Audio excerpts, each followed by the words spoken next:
આજે આપણે ભાગાકારનો નિયમ જોઈએ। તો ભાગાકારના સામાન્ય નિયમમાં છેલ્લું છે, જો a અને b એમ બે ભિન્ન સંખ્યાઓને કોઈ સંખ્યા d વડે નિશેષ ભાગી શકાય તો સરવાળો a વત્તા b અને તફાવત a માઇનસ b ને પણ d વડે નિશેષ ભાગી શકાય છે। તો તેનું ઉદાહરણ જોઈએ। જો a બરાબર 35 અને b બરાબર 21 ને c બરાબર 7 વડે નિશેષ ભાગી શકાય તો તેમનો સરવાળો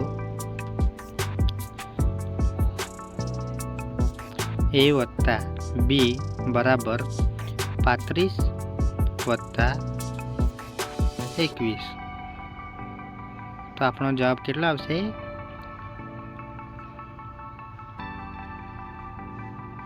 56 બરાબર। હવે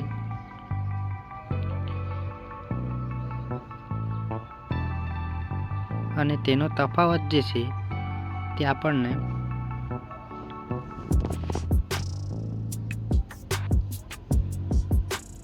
a માઇનસ b બરાબર 35 માઇનસ 21 કરીએ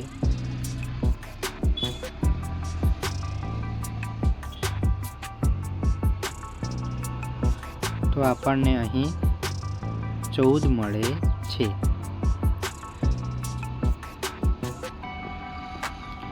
માટે c બરાબર 7 વડે નિશેષ ભાગી શકાય છે। ઓકે, આવા જ વિડીયો જોવા માટે ચેનલને લાઈક અને સબસ્ક્રાઈબ કરી આપજો। Thank you.